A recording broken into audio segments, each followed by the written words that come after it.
si on passait au message, êtes-vous prêts à avoir un message ce matin? Hey, s'il te plaît, sœur. Voici le message de ce matin.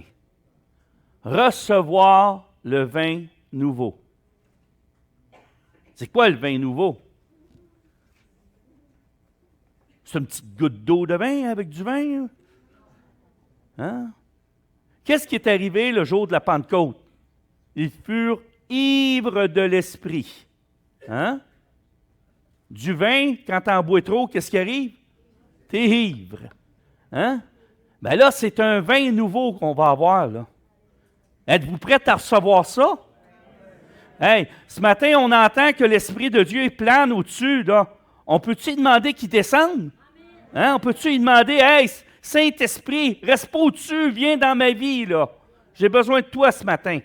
Hein? Puis on a tous de besoin de lui. Amen? Passe-moi l'autre diapo. Alléluia. On va lire ce passage-là qui est de Luc 5, les passages 36 à 39. Il leur dit aussi une parabole. Personne ne déchire d'un habit neuf un morceau pour le mettre à un vieil habit. Êtes-vous d'accord avec ça? Hein? Moi, là, je ne prendrais pas un habit neuf, là, m'a découpé ça, m'a dit, hey, m'a patché le trou dans l'habit neuf. Elle est vieille, ça n'a pas d'allure. Hein? Puis là, il va dire après ça, car il déchire l'habit neuf et le morceau qu'il en a pris n'est pas assorti au vieux. Puis c'est logique. Hein? Même si c'est la même couleur, tu vas avoir une différence. Et personne ne met du vin nouveau dans de vieilles outres. Ah! Autrement, le vin nouveau fait rompre les outres, il se répand et les outres sont perdues.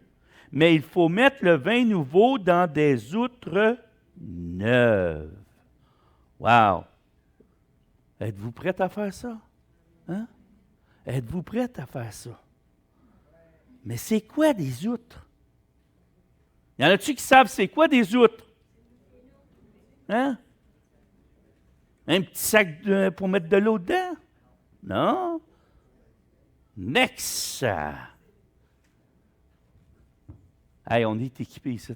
Hey, regardez-moi ça, je vous ai mis une belle outre. Hein? Matthieu 9, dans Matthieu 9, il va dire, on ne met pas non plus du vin nouveau dans de vieilles outres. Autrement, les outres se rompent, le vin se répand et les outres sont perdues. Mais on met le vin nouveau dans des outres neuves.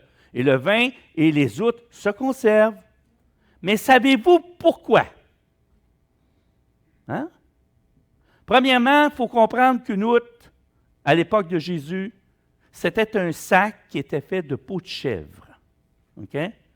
Et j'ai appris hier avec ma sœur Cécile, parce qu'elle avait une étude là-dessus, encore plus poussée, qu'il y avait toute une préparation de l'outre avant de pouvoir mettre du vin dedans. Ça, je ne le savais pas. Puis elle m'a appris quelque chose. Fait que j'ai trouvé ça intéressant. Puis, nos outres, quand que le Seigneur nous parle des outres, de quoi qu'il parle? Qui a dit de nous? Laurie! Hey, le Saint-Esprit t'a parlé ce matin. Hein? Parce que la vérité, quand il parle du vin nouveau, il parle du Saint-Esprit. Puis les outres, c'est nous autres. Donc, ça se peut-tu que des fois, on a une vieille outre? Hein? Ça se peut-tu que notre outre, nous, là, c'est vieux, puis à un moment donné, on essaye de mettre du vin nouveau dedans, puis ça cracouille de tous bords, tous côtés, puis il y a des fuites partout, puis tu as l'impression d'être jamais rempli. Hein? On va regarder ça ce matin. Ça vous tente-tu? Moi, ça me tente, en tout cas. Ça me tente de regarder ça avec vous autres, parce que savez-vous pourquoi? Parce que tant et aussi longtemps que vous allez avoir des vieilles outres, vous allez être insatisfait. Puis la seule façon d'être satisfait, c'est d'avoir des nouvelles outres pour que le vin nouveau qu'on veut recevoir puisse rester fermenté puis prendre un goût excellent. Hein? Voulez-vous goûter bon? Hein? Alléluia! Moi, j'ai le goût là, que qu'est-ce qui sort de moi, c'est du bon vin. Là, tu sais. Hein, vous ne voulez pas ça, vous autres? Ben moi, je le veux, en tout cas. Alléluia! Ah, mais qu'est-ce que ça représente aussi, les vieilles outres? Ça représente nous. Mais quoi de nous? Hein? On y va pour le premier. S'il vous plaît, next. L'esprit de religion. Bon. Moi, là, je vais recevoir du vin nouveau, mais je vis dans mes traditions puis dans ma religion.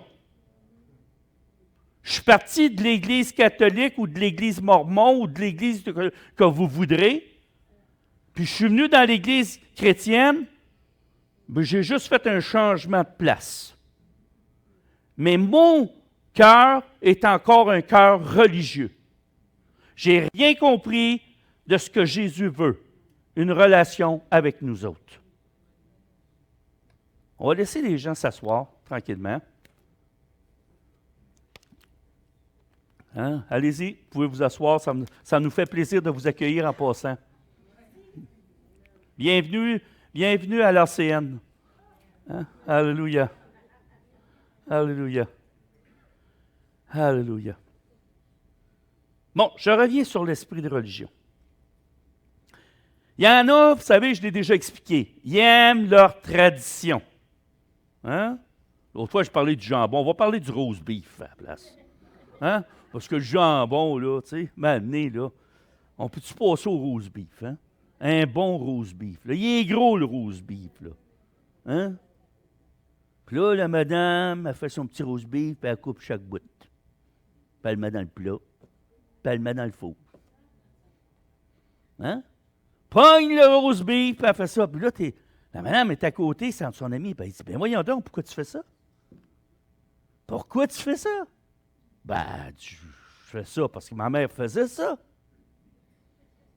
Fait que vu que la madame qui était avec connaissait la mère de la madame, elle allait voir la madame, la maman, elle posait la question.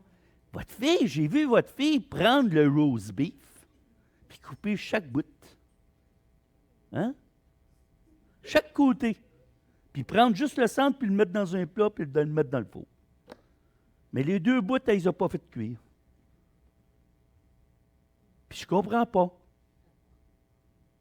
Puis j'aimerais ça comprendre pourquoi. Pouvez-vous m'expliquer? Là, la maman a regardé la fille et a dit, « Ben moi, j'ai toujours fait ça. C'est ma mère qui faisait ça. » Ah, OK, bon. Puis la grand-mère était vivante, 99 ans. Y a-tu quelqu'un qui a 99 ans ici? Hein? Ah non, 98. On a 98 ici, là. Ah, alléluia! Alléluia! Ah, puis en passant, dans 2 jours, il va avoir 99. Wow! Alléluia! Fait qu'elle est allée voir sa belle-maman, la grand-mère qui était en... Puis elle n'était pas en forme comme monsieur, là. Elle avait sa petite canne, là, puis elle se promenait comme ça. Puis elle est allée la voir, puis elle avait de la misère à voir, la madame, là. Tu sais, le genre de petite vieille, là, qui ne voit plus rien, là, tu sais. Ouais. Hein? Non, mais ça arrive des fois, là. Ils ne sont pas tous comme ça, là. Hein? Mais il y en a comme ça. Hein? Fait que là, elle s'en va voir cette madame-là, puis elle pose la question. J'ai vu votre fille, j'ai vu votre petite fille, puis je suis vraiment, je comprends pas. Pouvez-vous m'expliquer pourquoi que quand ils font un roast beef, ils coupent chaque côté, ils le mettent dans le plat, puis dans le four? Là, la grand-mère, toute... Elle dit, ma petite fille, c'est simple à comprendre. Elle dit, moi, là, quand j'étais plus jeune, là, on n'avait pas des fours comme aujourd'hui. Ils étaient tout petits, nos fours. Puis si on voulait faire un roast beef, il fallait couper chaque bout puis le mettre dans le four. Hein? Fait que moi, j'ai toujours fait ça. Fait que mes filles ont fait la même chose. Comprenez-vous? C'est ça, la religion. On fait quelque chose pensant que c'est ça qu'il faut faire, mais la réalité, c'est parce qu'on l'a appris de quelqu'un d'autre et on ne sait pas pourquoi. Hein? On tourne à gauche parce que tout le monde a dit de tourner à gauche. Oui, mais si c'était à droite qu'il fallait que tu tournes. Hein? Et ça, c'est la religion. La religion nous amène à suivre l'homme. Comprenez-vous ce que j'essaye de dire? La religion nous amène toujours à suivre un homme. Je vous demande ce matin, ne me suivez pas. Suivez celui qui mérite d'être suivi, Jésus. Jésus. OK? Jésus. C'est lui qui mérite d'être suivi. Parce que c'est lui qui est mort pour vous. C'est pas moi. Moi, je ne suis pas mort pour vous autres. Puis, je ne suis pas sûr que je serais capable de faire ce qu'il a fait. Hein? Je vous aime beaucoup, là, mais je n'aurais jamais assez d'amour pour faire ce que lui a fait. Puis, je rends grâce à Dieu. Parce qu'il m'a sauvé, puis il vous a sauvé. Pour ceux qui ont accepté Jésus. Amen? Première chose, l'esprit de religion. Il faut briser ça. Quand on a l'esprit de religion, ce qui arrive là, c'est comme un côté de la goutte là, qui est comme tout commence à plisser. Là, tu sais, le genre doute, là, elle sèche. Là, tu sais, c'est pas trop beau à voir. Là, tu sais. Hein? Il y a juste un côté qui sèche, là, mais c'est pas terminé. Hein, c'est pas terminé. Qu'est-ce qui peut faire qu'on a une vieille outre? L'autre, s'il vous plaît. L'idolâtrie. On arrive au Seigneur, on donne notre vie au Seigneur, mais on a un pied avec lui, puis l'autre pied d'autre bord. Hein? On n'est pas trop sûr. On est là le dimanche, oui, Seigneur, mais le lundi matin, on change un peu d'avis. On commence à regarder des choses qu'on ne devrait pas regarder. On commence à faire des choses qu'on ne devrait pas faire. Puis là, le Seigneur nous dit, tu ne peux pas aimer 2 maîtres. Hein?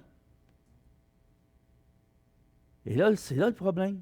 C'est que quand on adore 2 maîtres, tu ne peux pas être dans le milieu et dire, j'aime Jésus. Moi, là, je ne me prononcerai pas, je vais marcher sa petite ligne. Là. D'un côté, c'est Jésus, de l'autre côté, c'est Satan. Je suis sur la ligne, je suis correct, je n'ai pas pris position. Non, il faut que tu prennes position. Parce que c'est soit blanc ou soit noir. Il n'a pas dit, il y a l'enfer, il y a le purgatoire, puis il y a le ciel. Non, non. Le purgatoire, oubliez ça, ça n'existe pas. Hein? Ça n'existe pas. C'est le ciel ou l'enfer. Aucunement dans la parole de Dieu, il est mentionné le purgatoire. Hein? Ça n'existe pas. Il y a le ciel, il y a l'enfer. Avant que Jésus vienne, les morts s'en allaient dans le sein d'Abraham. Mais du moment où Jésus est venu, ils ne sont plus là, là. Ils sont au ciel pour ceux qui sont avec lui, puis les autres sont en enfer. C'est soit un ou l'autre. Amen? Alors, ça, on va régler ça une fois pour toutes. Et l'idolâtrie, c'est aussi, à quelque part, tu passes 1 minute par jour avec Jésus, mais tu vas passer 70 minutes sur ta télévision. Tu n'as pas le temps pour Jésus. C'est de l'idolâtrie. Et là, ce qui arrive, c'est ton outre, là. On avait commencé avec la religion, là, qui était un petit peu plissée, là. Là, tu as un autre bord là, qui commence à plisser, là. Hein? Avec l'idolâtrie. Je ne te dis pas que tu as les deux. Ça se fait que tu en aies juste un. Mais ça prend de l'expansion. Hein? Tite 1,16 dit, tu vas me le mettre, merci. Car sachez-le bien, c'est celle-là. Ils font profession de connaître Dieu, mais ils le renient par leurs œuvres, étant abominables, rebelles. Ah, c'est ça, c'est le fun, ça. Hein? Rebelles, hein? Et incapables d'aucune bonne œuvre. Ça, c'est notre troisième point. Qu'est-ce qui fait plisser ton outre? C'est quoi? La rébellion. Qu'est-ce que c'est la rébellion pour un chrétien? Y en a-tu qui peuvent me dire ça? Moi, je vais vous le dire. C'est lorsque Dieu dit, tu vas tourner à gauche, puis tu dis, il n'y en est pas question, je vais tourner à droite. Hein? C'est quand que Dieu dit, tu vas donner 100 piastres, puis tu dis, non, je ne donnerai pas 100 piastres, je vais donner 10 piastres. Hein? C'est quand Dieu te dit, va voir ton frère, prie pour lui, puis tu dis, non, je n'ai pas le temps, j'ai quelque chose à faire. Tous ces moments-là, c'est de la rébellion. Puis, je vais vous annoncer une grande nouvelle. Nous étions tous des rebelles. OK? Maintenant, il faut que ça soit brisé en nous. Parce que si on ne brise pas cet esprit de rébellion-là en nous, notre tout, là, il y a quelque chose là. Puis la rébellion, c'est aussi de ne pas se soumettre à l'autorité que Dieu a placée devant nous. Quand quelqu'un vient te voir et te dit, gars, je veux que tu fasses les choses de telle façon, puis tu t'ostines à ne pas vouloir les faire de cette façon-là, parce que tu dis, moi, là, c'est bien dommage, là, je sais comment que ça fonctionne, puis c'est de même, ça va aller. Ça, c'est de la rébellion. Tu ne seras jamais béni. Les eaux vives que Dieu a promis vont rentrer, puis il va y avoir des fuites. Comprends-tu? Il va y avoir des fuites, là. Si tu veux que ton outre soit toujours renouvelé, hein, parce que c'est ça, dans le fond, on doit toujours renouveler cette outre-là. Il faut toujours qu'elle soit neuve. Il ne faut pas qu'elle reste vieille. Il faut qu'on l'enlève. On enlève qu'est-ce qui la fait vieillir, là. Comprenez-vous ce que j'essaie de vous dire? Maintenant, un autre point. Merci. Notre manque de repentance. Oh, mais là, mon frère m'a fait ça. Puis toi, qu'est-ce que tu as fait? Savez-vous une chose? Dans un conflit, il y a toujours deux personnes, puis les deux sont coupables. OK? Il faut que les deux reconnaissent leur tort. Il faut que les deux s'excusent. Il faut que les deux demandent pardon pour que le conflit soit réglé. Ça ne veut pas dire qu'il va y avoir une relation après ça, mais il va y avoir la paix entre les deux. Mais si vous ne faites pas ça, ce qui se produit, c'est que là, vous restez dans un manque de repentance. Comme si vous disiez, moi, je ne me repentirai pas de ça. Je ne veux pas le régler. J'ai raison. Ce n'est pas de savoir si tu as raison ou tu as tort. Quand tu es obéissant à Dieu, tu fais ce que Dieu te demande. Dieu te demande d'aller voir ton frère quand tu as quelque chose contre lui, puis de régler ça. Si tu n'es pas capable d'aller le voir, mais demande à quelqu'un d'être témoin avec toi. OK? C'est ce que la parole nous enseigne.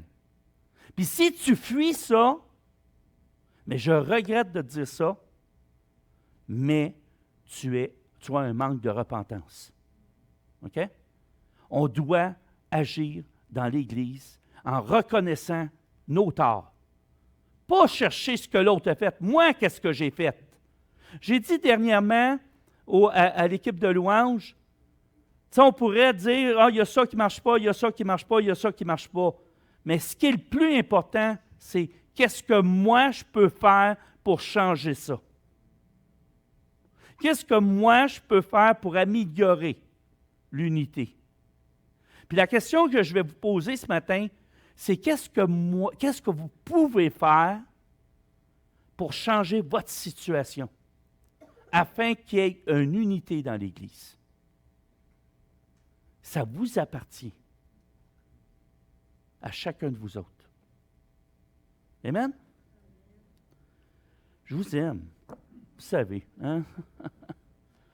Acte 3, 19, ça dit, « Repentez-vous et convertissez-vous pour que vos péchés soient effacés, afin que des temps de rafraîchissement viennent de la part du Seigneur. » Qu'est-ce que ça veut dire, ça, des temps de rafraîchissement, si ce n'est pas le vin nouveau?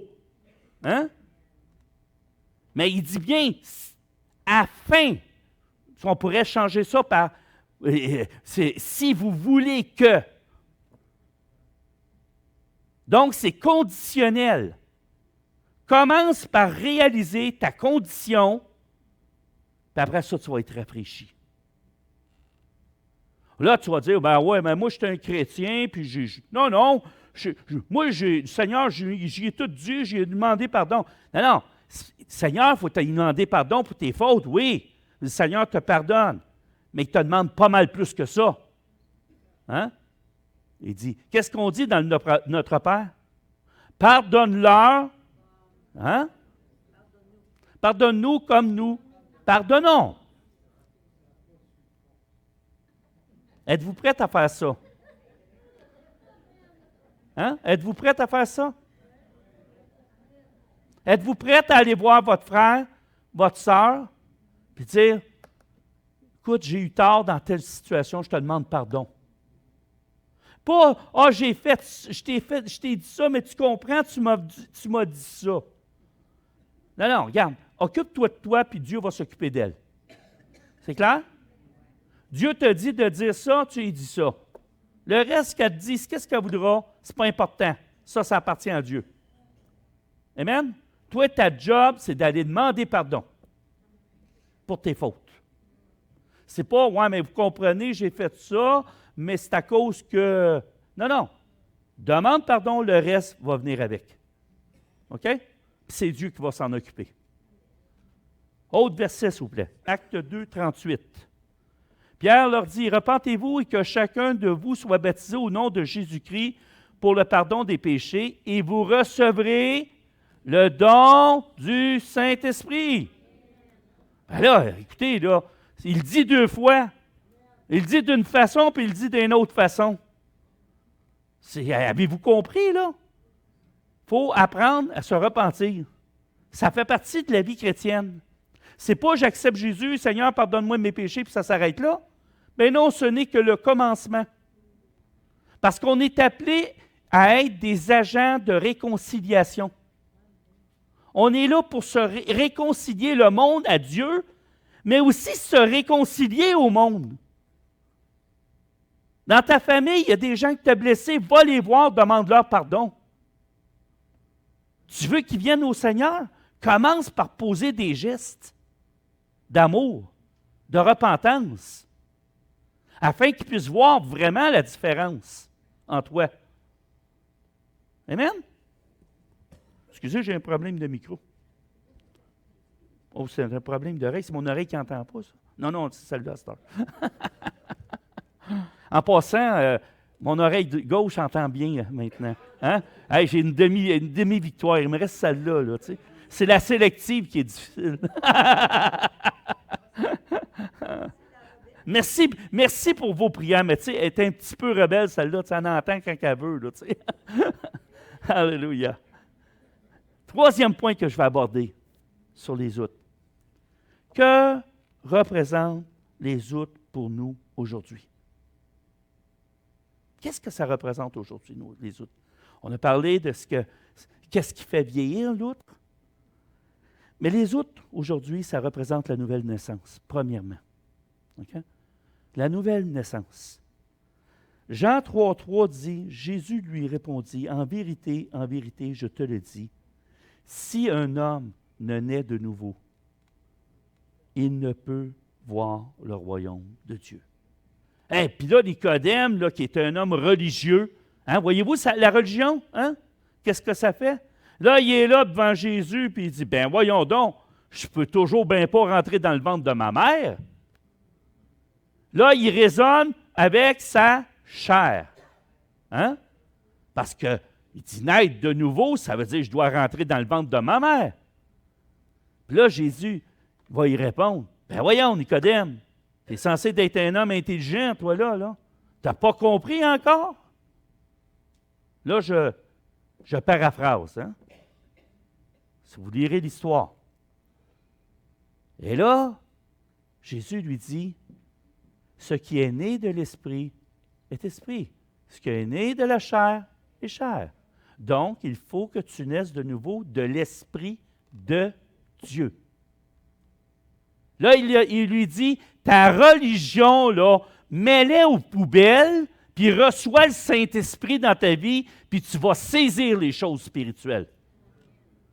Est-ce qu'il y en a encore qui sont religieux ici? J'espère que non. Hein? J'espère que non. Parce que là, elle va être toute ratatinée tantôt. Hein? Elle va se fendre de tout bord, de tout côté. Hein? Moi, je ne veux pas ça. Hein? Je vous aime. Alléluia. Nicodème. Après ça, 2 Corinthiens 5, 17. Voilà, oui. Si quelqu'un est en Christ, il est une nouvelle créature. Les choses anciennes sont passées. Voici, toutes choses sont devenues nouvelles. Mais pour que les choses deviennent nouvelles, il faut faire un changement. C'est facile de dire ça, toutes choses sont devenues nouvelles. Ça, c'est la vérité. C'est comme quand que Jésus est à la croix et il dit « Tout est accompli ». Saviez-vous que tout est accompli? C'est accompli pour votre guérison, c'est accompli pour votre délivrance, c'est accompli pour votre salut, est accompli pour votre sanctification, est accompli pour votre régénération, est accompli pour tout. Hein? Mais il y a quelque chose. C'est tout là, dans le ciel. C'est à vous autres de le saisir. C'est à vous autres de le saisir. Et là, le problème, c'est qu'on a notre chair, nos pensées. Et tout ça doit être renouvelé afin d'avoir accès à ces richesses-là. Parce que ce sont nos pensées, ce sont nos émotions qui nous empêchent d'aller chercher les richesses d'en haut. Si ça, ce n'est pas guéri, on a de la difficulté à saisir. C'est les vieilles outres. Vous comprenez-vous? La vieille outre, là, elle voudrait savoir ça, là, de l'eau, du vin, là, mais là, ça ne coule pas, là, ça fendille de partout. Fait que si tu veux recevoir le vin nouveau, si tu veux qu'il y ait un changement dans ta vie, tu dois crier à Dieu, tu dois aller dans sa présence, tu dois t'agenouiller, tu dois lire sa parole afin de renouveler tes pensées, parce que tu ne peux pas les renouveler par toi-même. Puis réalise, même si tu es la meilleure personne au monde, tu ne penses pas à la façon de Dieu. Donc, il faut que tu changes ta façon de penser pour recevoir les choses du ciel. Puis c'est pour tout le monde, ça. Moi, je ne pense plus comme que je pensais il y a 20 ans. Pourquoi? Parce que mes pensées ont été renouvelées en Christ. Puis ce n'est pas parce que j'ai fait des études bibliques. C'est parce que je me suis approché de lui. Et j'ai été renouvelé. J'ai crié, puis ces eaux vives-là sont venues en moi, puis ils m'ont transformé. Amen? Alléluia. Deuxième point. Les autres nouvelles représentent d'être scellés en Christ. Que nous sommes scellés en Christ. Savez-vous qu'est-ce que c'est être scellé? Tu prends un coffre-fort, là, tu y mets des gros cadenas, là, puis tu bosses ça. Tu mets un autre coffre-fort, tu mets d'autres cadenas. Puis tu mets un autre coffre-fort, puis un autre cadenas. Tu en mets 1000 comme ça. Puis le trésor, il est dans le centre. Même si tu ne fais pas sauter avec une dynamite, hein, ça va sauter le premier. Il y en a 999 autres à faire sauter. Hein? Pendant ce temps-là, tu as le temps de le ramasser. Fait que tu es scellé. Il n'y a rien qui peut t'enlever Christ.